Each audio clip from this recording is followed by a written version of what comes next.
చెప్పండి. రాజకీయంలోకి వెళ్ళాలి అని చాలా మందికి ఇంట్రెస్ట్ ఉంటుంది. ప్రతి ఒక్కరూ రాజకీయంలోకి వెళ్ళలేరు. చాలా అంటే చాలా ట్రై చేస్తూ ఉంటారు. ఏదో ఒక విధంగా ఏదో ఒక చిన్న పదవి అయినా పెద్ద పదవి అయినా రావాలి. ఇంకా మనం చూస్తుంటే పెద్ద పదవిలో ఉండేవాళ్ళు రకరకాల పూజలు కూడా చేస్తూ ఉంటారు, ఇంకా ఎక్కువ అధికారం రావాలి అని. మరి ఈ విధంగా రాజకీయంలో మన భవిష్యత్ బాగుండాలి అంటే ఏం చేయాలి? దానికి సంబంధించి పూజలు ఏమైనా మీరు చేస్తారా? ఓం శ్రీ మాత్రే నమః. రాజకీయం అనేది చాలా కీలకమైనది. ఈ రాజకీయంలో ప్రతి ఒక్కరి స్త్రీ కావచ్చు, పురుషుడు కావచ్చు, ఏదో ఒక చిన్నపాటి రాజకీయం నుంచి చిన్నపాటి ఒక పార్టీ నుంచి మనం చేసుకోవాలి, ముందుకు పోవాలనుకునే వాళ్ళు చాలామందికి ఉంటుంది ఆశ. కొంతమంది ఎంపీటీసీలు, కొంతమంది ప్రెసిడెంట్లు, జెడ్పీటీసీలు, దాన్ని బట్టి ఒక్కొక్క పోస్ట్ నుంచి పేరుకుంటూ పోవాలనుకునే వాళ్ళు చాలా వరకు కొంతమందికి ఆశలు ఉంటాయి. అందరికీ ఆశలు నెరవేరాలి కదా, అందరికీ రాజకీయంలో అవకాశం దొరకదు కదా. ఆ అవకాశం దొరికే అవకాశం వచ్చినప్పుడు దాన్ని ఉపయోగించుకొని సద్వినియోగం చేసుకునే వాళ్ళు కొంతమంది ఉంటారు. కొంతమందిని దగ్గరికి వచ్చి నోటికాడుకు వచ్చిన కూడు కాలతో అనుకున్నట్టుగా కొంతమందికి పోతుంటుంది. అది కొంతమంది రాజకీయంలోనే రకరకాలుగా జరుగుతుంటాయి. ఆ రాజకీయంలో కొంతమంది భారీ ఎత్తున పెద్ద ఉద్యోగాలు, పెద్ద అధికారంలో సంపాదించుకున్న వాళ్ళకి ఇంకా దాని నుంచి ఇంకొక పైమెంట్కి ఎక్కాలి, ఇప్పుడు ఈ పోస్ట్ నుంచి ఇంకో పోస్ట్కి వెళ్ళాలి అనుకునే వాళ్ళు కొంతమంది రాజకీయ పరంగా ఆలోచించే వాళ్ళు, ఎదగాలనుకునే వాళ్ళు, దాన్ని సంపాదించాలి, ఆ ఒక్క స్థాయిలో ఆ సీట్ను మనం నిలబెట్టుకోవాలనుకునే వాళ్ళు కొంతమంది ఎన్నో విధాలుగా ఉపయోగిస్తుంటారు తెలివితేటలు. ఆ తెలివితేటలు కొన్ని అయితే వాళ్ళు డబ్బు పరంగా, ఫైనాన్స్ పరంగా వాళ్ళు చేయాల్సిన ప్రతి ఒక్క విషయంలో రాజకీయంగా చేసేవాళ్ళు కొంతమంది ఉంటారు. కొంతమంది నీతికి నిజాయితీకి చేసేవాళ్ళు కొంతమంది ఉంటారు. కొంతమంది జనాల్ని తొక్కుకుంటూ పోయేవాళ్ళు కొంతమంది ఉంటారు. కొంతమంది జనాల్లో మన పాపులారిటీ పెంచుకోవాలి అంటే దీనికి 10 రూపాయలు ఖర్చు పెట్టాలి, దీంట్లో కొన్ని పనులు మంచి పనులు చేయాలి, చేస్తేనే మనం అక్కడికి మనం వెళ్ళగలుగుతాం, ఆ రాజకీయంగా మనం ఎదగగలుగుతాం అనుకునే వాళ్ళు కొంతమంది ఉంటారు. ఇందులో ఆడవాళ్ళు, మగవాళ్ళు, ఎక్కువగా మగవారైతే దీన్ని స్వాధీనం చేసుకోవాలి, దాన్ని మనం ధ్వంసం చేసైనా సరే అధికారాన్ని చేజిక్కించుకోవాలి అనుకునే అధికారులు కూడా కొంతమంది ఉంటారు. దౌర్జన్యాలతో కొంతమంది చేసేవాళ్ళు ఉంటారు. కొంతమంది అయితే నీతికి నిజాయితీకి 10 మందిలో మంచి పేరు సంపాదించుకొని దాన్ని బట్టి మనం నిలబెట్టుకోవాలి అనుకునే వాళ్ళు కూడా కొంతమంది ఉంటారు. ఈ రాజకీయం అంటేనే చాలా వరకు రకరకాలైన ప్రక్రియతో కూడుకున్న విధానం. దీంట్లో ధన బలం, బుద్ధి బలం, తెలివి బలం, ఆలోచన బలం, తర్వాత అధికారాన్ని చేయించుకోవాలనుకునే ఒక దౌర్జన్య బలం, ఆ దాంట్లో ఉన్నవాడే దాన్ని చేయగలుగుతాడు. అర్థమైందమ్మా? మంచిగా చేయాలనుకున్నవాడికి అవకాశం అందదు, దేవుడు కూడా వాడిని దూరం చేసేస్తుంటాడు. దౌర్జన్యం చేసేవాడికి మంచి అవకాశాలు వస్తాయి, కానీ వాడు లాస్ట్ వాడికి నిలబడతాడని గ్యారంటీ మాత్రం ఉండదు. ఆ అవకాశం ఆ గోడ మీద పిల్లి ఆ పక్క దూకొచ్చు, ఈ పక్క దూకొచ్చు. రాజకీయం కూడా అలాంటిదే. అదేవిధంగా దీంట్లో రాజకీయంలో కూడా రౌడీజం కూడా చేసేసుకుని ముందుకు పోయించే వాళ్ళు కొంతమంది ఉంటారు. వాళ్ళకు కూడా అవకాశాలు దొరుకుతాయి. అవకాశాలు దొరికినప్పుడే దాన్ని ఉపయోగించుకుంటారు. కానీ ఆ అవకాశాలు మళ్ళీ వాడు తారుమారైనప్పుడు జైలు పాలవుతుంటారు, జైలు పాలైపోతుంటారు. ఎవరైనా సరే, ఎంత మెజార్టీలో ఉన్న వాళ్ళైనా సరే దాన్ని ముందుకు పోలేరు. అలాగా కొంతమంది చూసేవాళ్ళు కొంతమంది ఉంటారు, కొంతమంది కరిపించాలనుకునే వాళ్ళు కొంతమంది ఉంటారు. ఆ రాజకీయం అంటేనే అలాంటిది.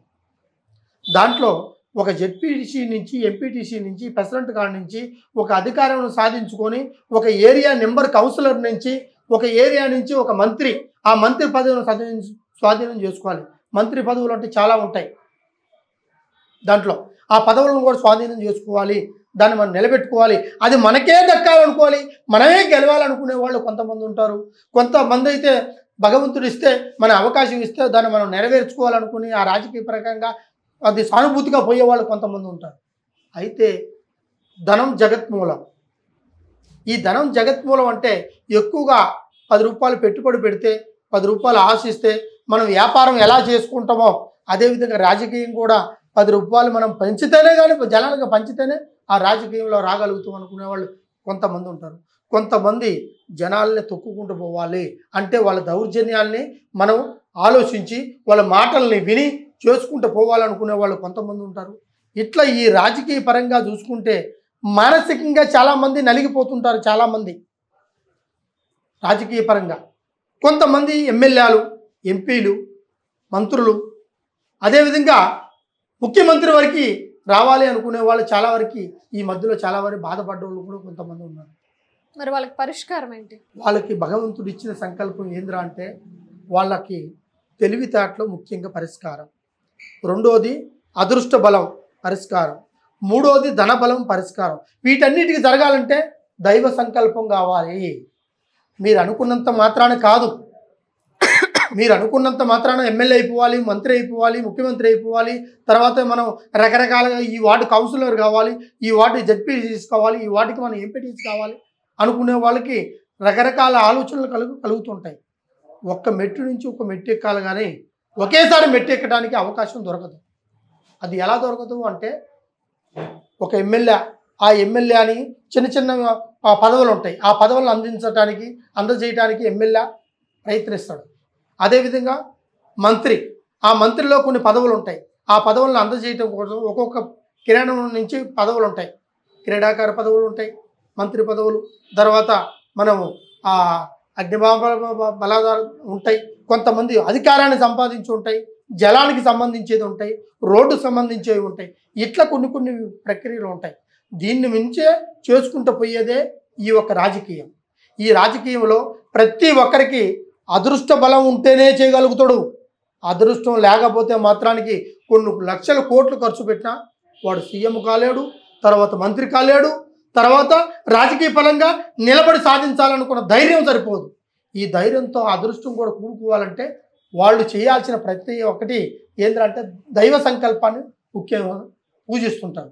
అదేవిధంగా ఇది మనం స్వాధీనం చేసుకోవాలి, ఈ అధికారంలో మనం నిలబడాలి అనుకుంటే కొన్ని పూజలు చేయాలి.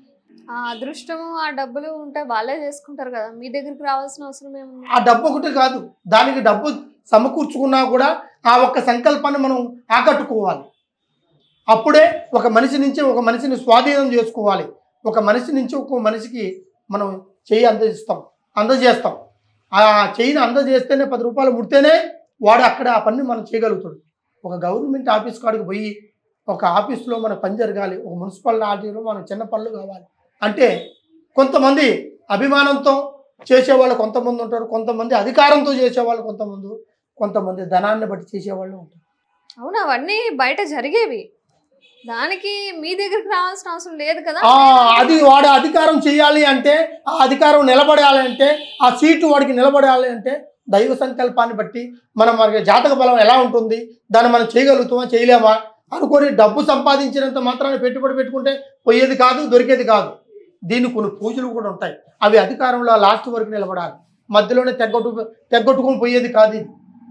అలాగా కొంతమంది బాధపడుతుంటారు. అట్లాంటి వాళ్ళకి కూడా మాలాంటి వాళ్ళ దగ్గరికి వచ్చి దానికి ఒక జాతక బలాలను చూపించుకొని ఇది ఉందా లేదా, ఇది చేయగలుగుతామా చేయలేమా, ఈ అధికారంలో మనం నిలబడే అవకాశం ఉందా లేదా, ఈ అధికారం మనకు లాస్ట్ వరకు నిలబడుతుందా లేకపోతే మధ్యలోనే తెగిపోతుందా అనేది కొంతమంది ఆలోచించే వాళ్ళు ఉంటారు. అలాంటి రాజకీయ నాయకులు కూడా కొంతమందికి మేము ఆ విధంగా పూజలు చేసి పురస్కారాలు చేసి దాని కట్టుబంధనలు చేసి దానికి ఆ ఒక్క బంధనలు చేసిన తర్వాతనే వాళ్ళు దాన్ని చేయగలుగుతారు.